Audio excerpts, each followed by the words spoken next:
अस्सलाम वालेकुम, मैं हूं इश्तियाक गुंदल। आप मेरा यूट्यूब और फेसबुक चैनल देख रहे हैं, देखने का बहुत शुक्रिया।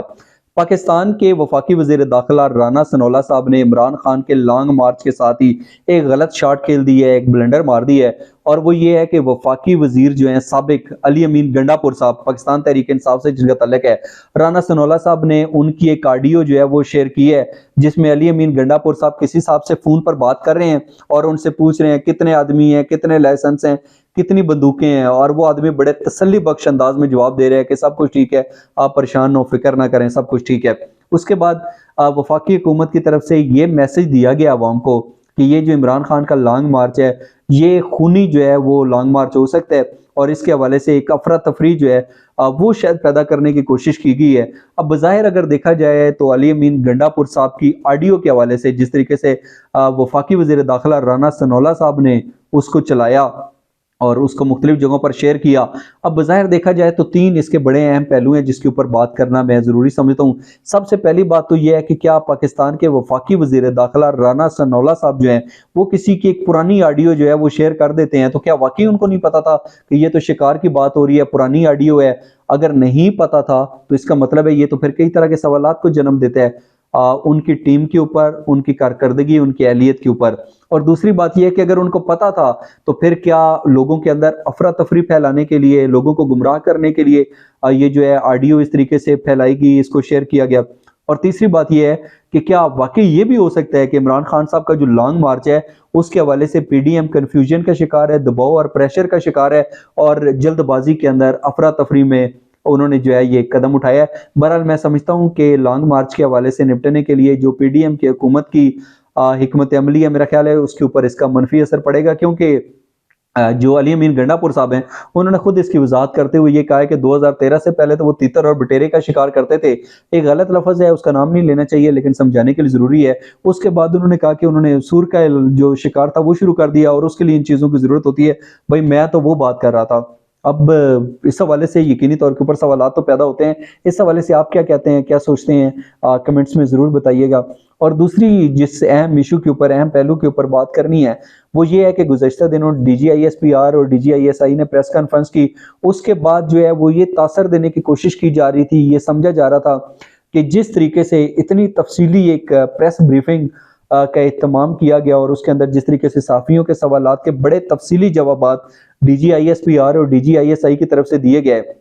तो तवक्को की जा रही थी कि शायद इमरान खान साहब जो है उनकी जो सियासत है वो बंद गली में चली गई है और इमरान खान साहब का जो सियासी मुस्तकबिल है वो दाव पर लग गया है। और जो पाकिस्तानी अवाम है वो जो इमरान खान की एक कॉल के ऊपर, एक दफ़ा बुलाने के ऊपर दीवाना वार निकल आती है, शायद उनकी नज़र में इमरान खान जो है वो गलत बयानी से काम लेने वाले, झूठ बोलने वाले, नाकाबिल एतबार, नाकाबिल एतमाद और नाकाबिल यकीन शख्सियत के तौर पर सामने आएंगे। लेकिन हमने देखा कि ऐसा नहीं हुआ। हम देखते हैं कि रात की तारीकी के अंदर जहाँ पे लॉन्ग मार्च जहाँ जहाँ से गुजर रहा है वहाँ पे यकीनी तौर के ऊपर लोगों की एक बड़ी तादाद है जिसको नज़रअंदाज नहीं किया जा सकता। अगर कोई ये कहता है कि लोग नहीं निकले तो मेरा ख्याल है कि वो गलत बात है, लोग तो बहरहाल निकले हैं। लेकिन इसके बाद एक तासर शायद ये लगता था कि इमरान खान साहब कभी भी इस प्रेस ब्रीफिंग के हवाले से बात नहीं करेंगे और वो जो अपना लॉन्ग मार्च है उसके ऊपर फोकस करेंगे, अपनी हिकमत अमली को लेकर चलेंगे और इसको शायद जो है वो इसके ऊपर बात करना मुनासिब ना समझे। लेकिन उन्होंने BBC को एक इंटरव्यू दिया है और इस इंटरव्यू के अंदर उन्होंने क्या कहा है ये बड़ा अहम है। सबसे पहले तो उन्होंने ये कहा कि जो DGISI और DGISPR की प्रेस कॉन्फ्रेंस थी उन्होंने कहा कि ये नहीं होनी चाहिए थी वगैरह वगैरह, उसकी तफसीलात में नहीं जाते। लेकिन उन्होंने कहा कि इसके अंदर जो बातें की गई हैं उनको सियाको सबाक से हट कर बयान किया गया है। अगर मैं उसकी तफसील में जाऊं तो फिर इनके लिए जो है ये शर्मिंदगी का बायस बनेगा, शर्मिंदगी का सबब बनेगा। और इसके साथ साथ उन्होंने ये भी कहा कि दुश्मन ये चाहता है कि पाक फौज को कमजोर किया जाए, ताकि पाक फौज कमजोर हो तो पाकिस्तान जो है वो कमजोर हो।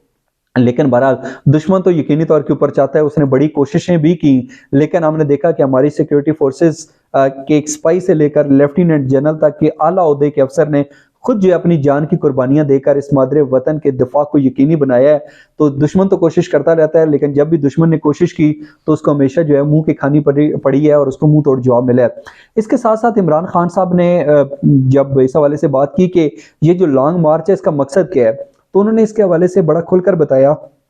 कि वो आज़ाद और शफाफ इंतखाबात चाहते हैं, यानी ऐसे इंतखाबात हो जिसके अंदर लोग जो हैं किसी को मुंतखब करें, वो अपनी हुकूमत बनाए, सिलेक्शन ना की जाए। کسی کو مسلط نہ کیا جائے، اس حوالے سے انہوں نے بات کی۔ اور اس کے ساتھ ساتھ ارشد شریف کے حوالے سے بھی انہوں نے بات کی۔ انہوں نے کہا کہ جو ہائی کورٹ کے جج ہیں ان کو بھی بتایا گیا، صدر مملکت کو بھی ارشد شریف صاحب نے خط لکھا، مجھ سے بھی بات ہوئی، اور باقی سب کو بھی پتا تھا کہ وہ کس صورتحال سے گزر رہے ہیں۔ لیکن مجھے بڑے افسوس کے ساتھ کہنا پڑتا ہے کہ ارشد شریف صاحب کی جو شہادت ہے اس کے اوپر بھی سیاست کی جا رہی ہے، اور مختلف دھڑے جو ہیں وہ ایک دوسرے کے اوپر الزامات عائد کر رہے ہیں۔ لیکن میرا خیال ہے یہ نہیں ہونا چاہیے۔ اور ارشد شریف صاحب کو آپ نے بھی ان کے ساتھ بہت سارے پروگرامز دیکھے ہوں گے کہ جہاں جہاں پہ سیکیورٹی فورسز کے اہلکار عزم و شجاعت کی نئی داستانیں رقم کر رہے تھے، جہاں جہاں پہ ہمارے فورسز جو ہیں وہ قربانیاں دے رہی تھی، ارشد شریف صاحب اسی فوج کے ساتھ وہاں پر موجود تھے۔ تو میں سمجھتا ہوں کہ ارشد شریف صاحب کی جو شہادت ہے وہ اس پاک فوج کے اوپر جو ہے ایک قرض ہے کہ اس کے قاتلوں کو، جو ارشد شریف صاحب کے قاتل ہیں، ان کو منطقی انجام تک پہنچایا جائے، اور انشاءاللہ وہ ضرور اپنے منطقی انجام تک پہنچیں گے۔ اور اس کے ساتھ ساتھ عمران خان صاحب نے کچھ اور بھی بڑی اہم باتیں کی ہیں۔ انہوں نے کہا ہے کہ میں یہ چاہتا ہوں کہ جو پاکستان کی خارجہ پالیسی ہے وہ آزاد ہو، ہم اپنے فیصلوں کے اندر آزاد ہوں، ہمیں باہر سے جو ہے وہ ڈائریکشنز نہ ملیں، کسی کی ڈکٹیشن نہ ملے، ہمیں نہ مطلب بتایا جائے کہ یہ کرنا ہے، یہ نہیں کرنا ہے، ایسے کرنا ہے، ویسے کرنا ہے، ہم نہیں، ہم خود اپنے فیصلے کریں گے۔ اگر جو روس ہے وہ ہندوستان کو سستا تیل دیتا ہے تو پاکستان کو بھی سستا تیل لینا چاہیے۔ لیکن یہاں پر ایک سوال پیدا ہوتا ہے، وہ سوال یہ ہے کہ F-16 کے اسپیئر پارٹس کے لیے جب ہمیں امریکہ کے اوپر ڈیپینڈ کرنا پڑے، اندرونی صورتحال کو سنبھالنے کے لیے، پاکستان کے معاشی صورتحال کے پیش نظر جب ہمیں IMF اور دوسرے جو بااثر ادارے ہیں دنیا کے ان کے اوپر انحصار کرنا پڑے، تو کیا اس صورتحال کے اندر پاکستان جو ہے اس کی خارجہ پالیسی واقعی صحیح معنوں کے اندر آزادانہ خارجہ پالیسی ہو سکتی ہے یا نہیں؟ اس حوالے سے اپنا فیڈ بیک، اپنا جواب ضرور دیجیے گا۔